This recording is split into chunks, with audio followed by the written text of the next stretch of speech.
All right, so we got the 2008 Honda Civic r18 motor, and the block is cracked, so I got to swap it out.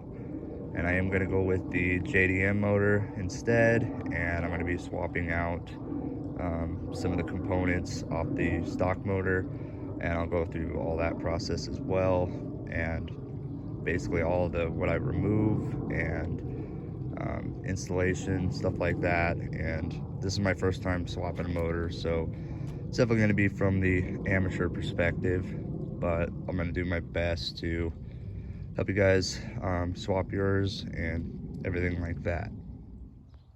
First, removing the battery, we're just going to pull off the terminals, pull off this bracket. These little pins in the back will just slide right out, and then we'll just pull that out.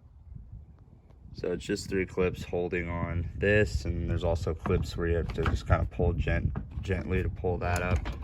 And as you can see, there's a hose attachment, so just make sure you disconnect that hose attachment before you go like totally yanking on it.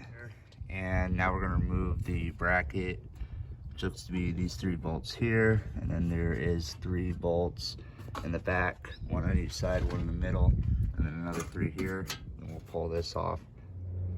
Next, we're going to do the air box. We're just going to disconnect this little sensor, pull this little harness off, and then just do each one of these, pull the top of the box off. Also going to move this air hose out of the way. These 2 bolts right here holding on the little bracket. So the hose literally just slides out after you take out the bracket. You're going to remove the 2 bolts. You're going to loosen this, but instead of doing it this way, because we got to get this out of the way anyway, I disconnected this vacuum line, the vacuum line here in the valve cover, and then this vacuum line here. I'm just going to leave that on. You kind of have to pry it up a little bit because there's this rubber grommet that rests on that spot. And kind of pull it up and then pull it sideways out like this. Next, I'm going to do the throttle body. You can probably get it. Alright, disconnected this sensor, disconnected this sensor, and 2 vacuum lines. Got the 4 bolts out, and that's it for that. So next, I'm going to do the exhaust manifold, and for now, I'm just going to work on taking off the top heat cover, and I'm going to take off the bolt right here in the center where my finger's at, and then these 2 bolts. And then also for the O2 sensor, you're going to need an oxygen sensor wrench. This is a 22 millimeter. So we're going to have to remove the belt first. And how to get the belt off, you just take a 19 millimeter wrench. I use one of these open end ones, these Craftsman ones, because it just fits good right here. Put the 19 millimeter on, and you're going to want to push it forward towards the firewall. And also, I like to get a bar of extra leverage to put on here. That way you just push it forward pretty gently, and then just slip the belt off over the alternator. Looks like this. All right, so the belt's off. We're gonna move up this grommet, take off this wire with a 10 millimeter nut. It looks like, pull off this grommet. There's a little sensor there. Pull off this sensor here, and then I'm gonna undo this little bracket. Directly below the pulley, like dead center, there's a 12 millimeter bolt, and then there's another 12 millimeter bolt here. The alternator just kind of like C-clamps on. Back to the exhaust manifold. It's going to be these 2 bolts here, and there's also 1 on each side. So 4 bolts total. Undo the EGR port with these 2 bolts. Unclip your O2 sensor, and then so on the bottom side, we're going to be taking off the 2 spring bolts. They're 12 millimeter, and then I'm also going to take off these brackets here, and they look to be like 14 millimeter. There's 2 brackets, 1 on each side. Next, I'm gonna remove the fan, so the AC compressor has more room, and it looks pretty simple. It looks like there's just 1 plug here, and then 2 bolts here holding it on. So I'm also gonna take off this bracket here for the belt tensioner, and basically you're just going to take off the tensioner part and these 2 bolts, it looks like. Now it'll give us more room, and then Alright, so I just looked at a picture of the compressor, and there's bolt here, bolt here, bolt here like we already removed, and there's also a bolt like on the bottom side. Definitely super helpful to use a mirror. So I'm going to start the wire harnessing. Obviously these are just quarter turn, pops right off. Alright, so for all the harnesses, basically unplug the coil packs.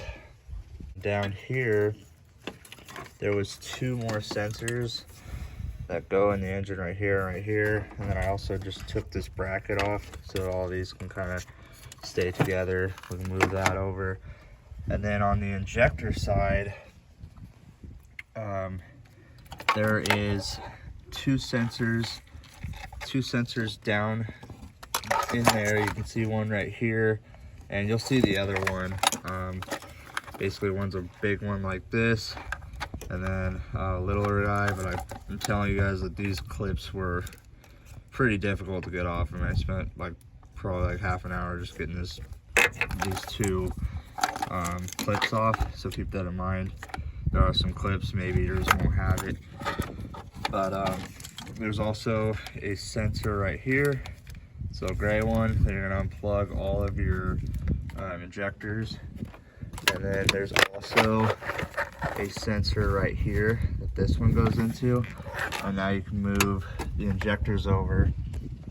I don't want to really bend them too much because it's not really going, but I believe that's it. Their EGR sensor. There's also this little blue sensor right here. All right, so the bottom starter bolt's easy to get to. It's the one directly right there. And the top one, I don't know if you could really see it, but it's like peeking out right now. I used a really long extension like this, fished it like through the side over here. I think I'm just gonna pull the bolts all the way out and then kind of move it around and then get the other ones. I would recommend taking the bolts out first. Obviously just be gentle with it. You don't want to pull on the wires too hard, but yeah, it made it a lot easier. Starter out, just so you guys can look at it. Basically, there's that top bolt, the bottom bolt, and see this sensor is a little bit like tilted like this, and the manifold like rests down like right here, so it's like really hard to get in there and unclip it. Pull off this 12 millimeter washer. You just got to make sure that you disconnect it from this bracket. If your harness is connected to that, you can definitely tell. All right, so the last bit of the wiring is going to be this sensor. It's a little knock sensor. You can kind of briefly see the silver on it right there. Just kind of reach your hand up in there, and then also undoing this little clip. So next is going to be the power steering pump, and we're going to remove the pressure lines. We got the black one here. That's just one 10 millimeter bolt that you can see, and then you got the high pressure line, which is 2 10 millimeter bolts, and one's right here and the other one's where my ratchet's already at. Be careful with this one when you pull it out, because the little O-ring gasket that's attached to it comes off kind of easily. And then the high pressure one, when you take the bolts off, it works easier to take a screwdriver and just kind of pry it out. And also definitely wear safety glasses for this. See, this is what I mean about the little O-rings. They come off really easily on the black one. And also have drain as much as you can out of the reservoir if possible with a pump, and have a catch pan ready. And the bottom one is right there where that fluid's dripping kind of. And usually I take it out of this side panel right here, undoing these clips, and take off the passenger side wheel. That's usually how I get it out, but I'm gonna try to pull off the bottom and then do the top one and try to pull it from the top. Getting the fuel line off, just use a flathead, pry this up. Then it's these 2 green clips, and just make sure you open your gas cap. Disconnect the power steering bracket, attach to the manifold, and also going to be removing this line here. So now I'm gonna drain the coolant. It's just this white tab, just turn it. And I'm gonna start removing these coolant lines. It looks like we got 4 coolant lines, 1, 2, 3, 4. And then we also have the 2 heater lines here. Also gonna remove this black bracket that held the hoses, just this bolt. Shift right all here. The wiring over here, and this housing, like we already did the 2 bolts like I said, and then these 2 clips, pull that, and then we'll pull everything because we disconnected everything. All right, so it's also a sensor right here that you have to disconnect, kind of behind this harness, and then there's also a bracket. See this middle bracket? It goes up against right here. You just have to pull that out. And now all the wires are all over here. That's all clear. Next, we're gonna remove this plate here off. We're gonna pull off each one of these bolts, and we're just gonna keep spinning this and get until we get all 8 bolts off, disconnecting the flywheel from the torque converter. And in order to do that, we're just gonna spin the crankshaft just like so to get each one. And what you're gonna want to do is put a 19 millimeter wrench on the crankshaft pulley, just right on that bolt. All right, so just double checking everything. Looks like everything's off. There's nothing else connected to the engine, other than we just got the lower mount in the back and the bottom, and then this side mount. And then we'll also have to chuck up the transmission, and there's 6 bolts holding the housing of the transmission on. There's a bolt right here, right by where the starter port is. 2 bolts on the bottom, and I'm looking for the other bolt on the other side, and then the other 2 you can pretty easily see on the top. And I'm gonna leave the top 2 in for last, and once I get these bottom ones out, I'm gonna chock the transmission with the jack to support it, and then I'm also gonna put on the engine hoist and then get those last 2 out. So the bolt on the front side looks to be that one right there. That bolt right there, and that one. Gonna take off the hood, just 2 bolts on each side. I also went ahead and took off the intake manifold and just rested it down there, just because I just wanted total clearance. I have seen somebody do it with leaving that on, so you might not have to. Gotta remove the stress mount, just 3 17 millimeter bolts. All right, so took out the 4 transmission bolts, 2 on each side, 2 on the bottom, and I left the 2 on the top for now. I jacked up the transmission right there, and then I got the hoist just kind of briefly tight, and I put a bolt here. I used this bolt from the exhaust manifold bracket, and then I just took out the stress mount, and then loosened out this timing cover bolt, and then just kind of put it back. And yeah, it should be good to go. And just gotta take off the lower mount down there and this mount, and then we'll pull it out. But this is the lower engine mount you're gonna have to take out. 3 17 millimeter bolts.